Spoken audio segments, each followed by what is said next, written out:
وسلما ذاق السعادة مغرما يا سيدي يا محمد.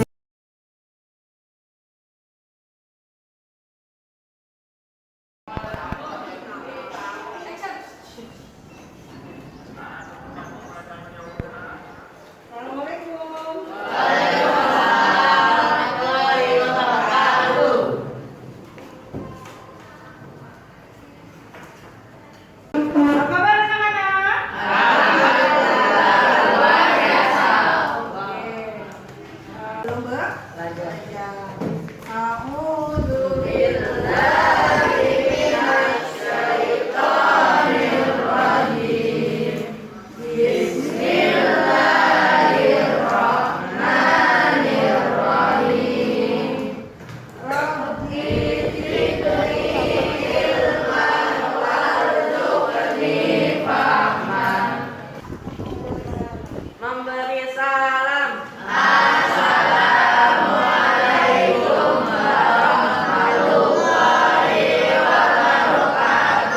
Waalaikumsalam. Sebelumnya Ibu mau tanya dulu, hari ini yang tidak masuk berapa orang? Tiga. Sama yang kemarin ya? Tiga ya? Ibu data ya? Siapa yang nggak masuk?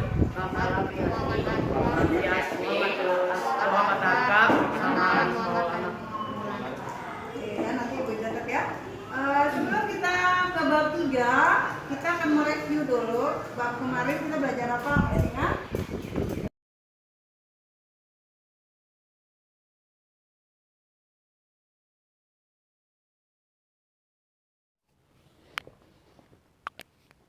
Baik, perhatikan layarnya ya. Tema hari ini adalah peran Nabi Muhammad SAW dalam membangun masyarakat melalui kegiatan ekonomi. Kompetensi inti yang harus kalian kuasai di sini ada 4. Menghargai, menghayati ajaran agama yang dianutnya, menghargai dan menghayati perilaku jujur, disiplin, tanggung jawab, peduli, toleransi, gotong royong, santun, percaya diri dalam berinteraksi secara efektif dengan lingkungan sosial dan alam dalam jangkauan pergaulan dan keberadaannya. Yang ketiga, memahami pengetahuan, yaitu dalam faktualnya, konseptual, dan prosedural. Yang keempat adalah mencoba, mengolah, dan menyaji dalam ranah konkret, yaitu menggunakan, mengurai, merangkai, memodifikasi, dan membuat. Dan ranah abstraknya adalah menulis, membaca, menghitung, menggambar, mengarang sesuai dengan yang dipelajari di sekolah dan sumber lain. Di sini Ibu akan tugaskan untuk membuat video presentasi. Dan di dalam metodenya adalah cooperative learning ya. Kalian membuat kelompok, yaitu diskusi nanti ya. Jadi belajar bekerja sama atau kooperatif. Untuk kompetensi dasarnya yang harus kalian miliki adalah 1. Memahami sejarah Nabi Muhammad SAW dalam membangun masyarakat melalui kegiatan ekonomi dan perdagangan. Yang ajarannya akan selalu ada sampai kini ya, dan bisa kita amalkan agar kita bisa menjadi pengikut Nabi Muhammad SAW yang mengikuti sunnah-sunnahnya. Kemudian kompetensi dasar yang selanjutnya adalah memahami misi Nabi Muhammad SAW sebagai rahmat bagi alam semesta, pembawa kedamaian, kesejahteraan, dan kemajuan masyarakat. KD yang ketiga adalah memahami pola dakwah Nabi Muhammad di Madinah. Kemudian keempat, menganalisis pola dakwah Nabi Muhammad SAW di Madinah. Kemudian yang keempat adalah mensimulasikan dakwah Nabi Muhammad SAW waktu di Madinah. Dari mana indikatornya yang dapat dilihat adalah kalian dapat menjelaskan reaksi Nabi Muhammad terhadap respon masyarakat Madinah. Bagaimana menyikapi sikap orang-orang Madinah, ada yang menyukai, ada yang menentang, ya, berbeda-beda bagaimana Nabi Muhammad menyikapinya. Kemudian kalian bisa menjelaskan kondisi Madinah sebelum datang Islamnya secara geografis, politis, ekonomi, keadaannya ya sebelum Islam datang, sebelum Nabi Muhammad hijrah ke Madinah. Yang ketiga, mengidentifikasi cara Nabi Muhammad membangun masyarakat melalui ekonomi dan perdagangan di Madinah, menjelaskan pola dakwah Nabi Muhammad di Madinah, menganalisa pola dakwahnya, menjelaskan strategi-strateginya dalam menghadapi respon kafir Quraisy, dan bisa menjelaskan keterkaitan misi Nabi Muhammad di Madinah dengan pengembangan dakwah sekarang. Peta konsepnya adalah kesuksesan Nabi Muhammad melakukan perubahan, yaitu yang harus kalian identifikasi atau pelajari adalah kondisi masyarakat Madinah sebelum Islam, hijrah Nabi Muhammad ke Madinah, prosesnya, kemudian artinya. Yang ketiga, pola dakwah Nabi Muhammad di Madinah, kemudian respon terhadap dakwah Nabi Muhammad di Madinah. Yang pertama harus kalian ketahui adalah kepercayaan masyarakat Madinah sebelum Islam, ya. Apa saja agama-agama yang ada di sana, ya. Yang paling mayoritas di sana adalah Yahudi, Nasrani, dan Pagan. Tapi paling banyak adalah Yahudi. Mengapa? Karena agama Yahudi masuk ke Yasrib atau Madinah itu berbarengan dengan kedatangan imigran dari wilayah utara.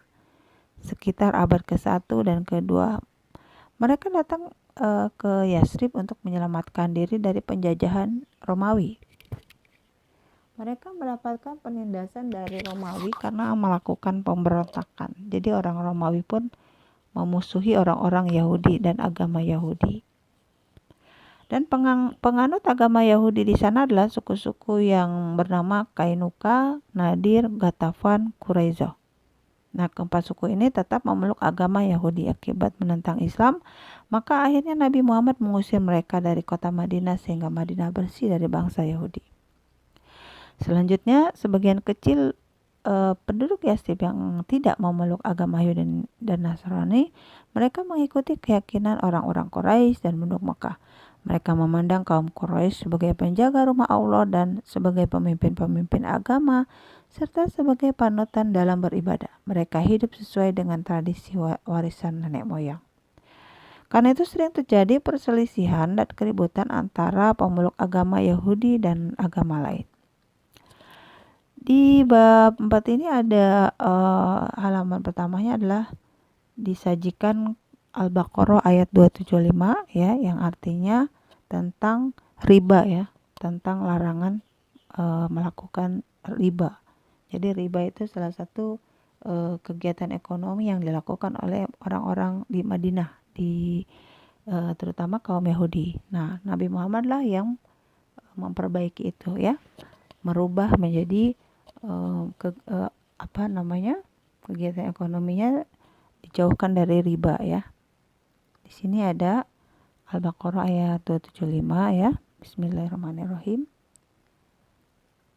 Alladzina ya'kuluna riba la takumuna illa kama yakumul ladzi yatakhabbathu syaitan minal mas. Dzalika biannahum qalu innamal bai'u mithlu riba wa ahallallahu al-bai'a wa harrama riba.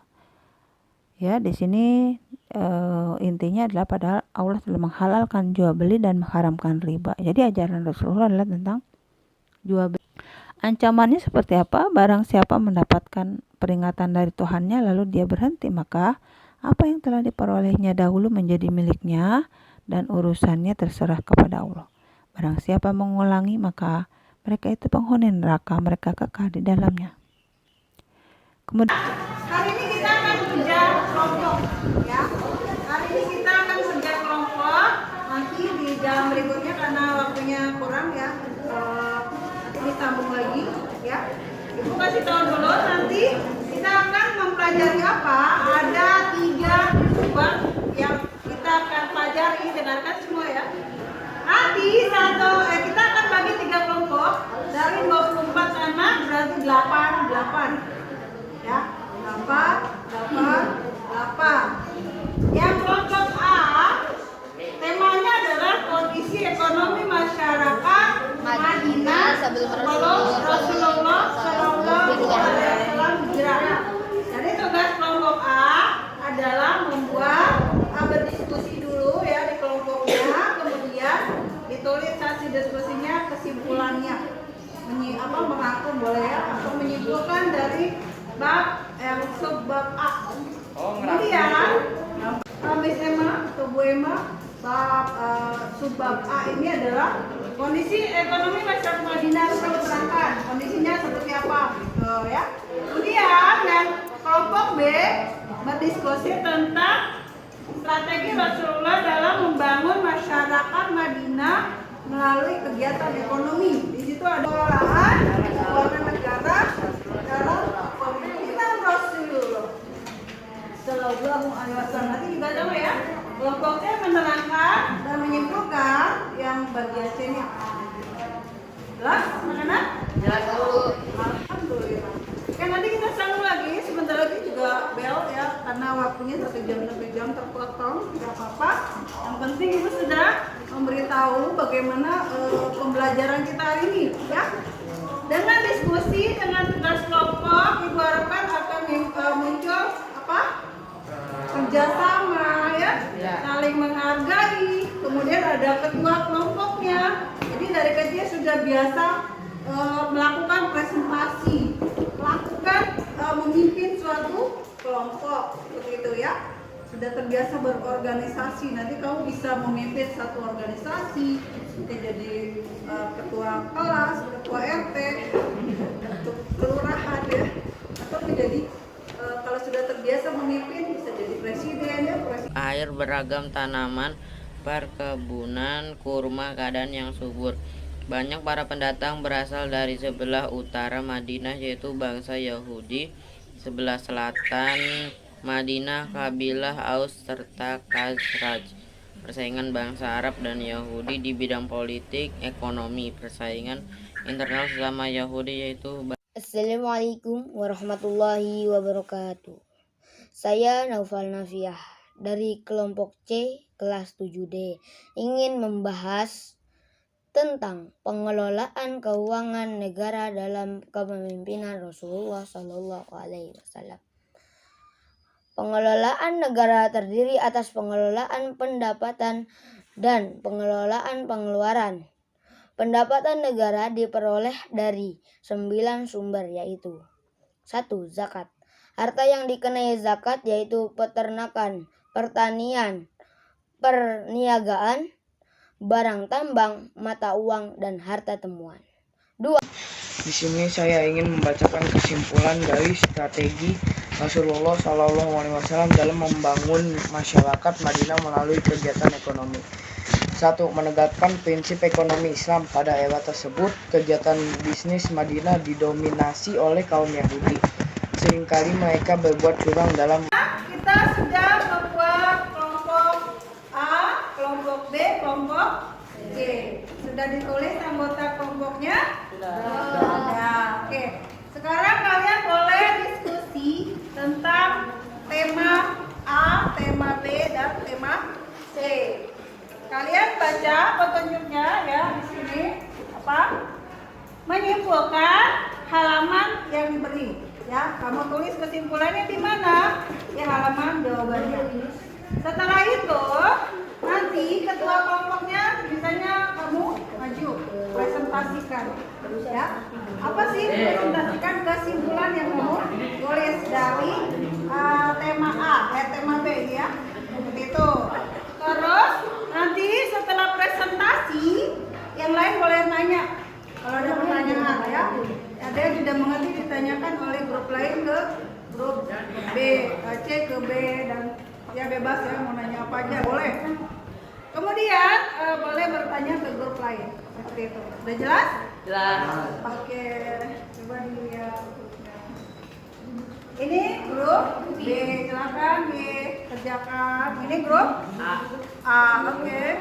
Ini grup B. Ya, silakan dimulai diskusinya ya. Oke, ini.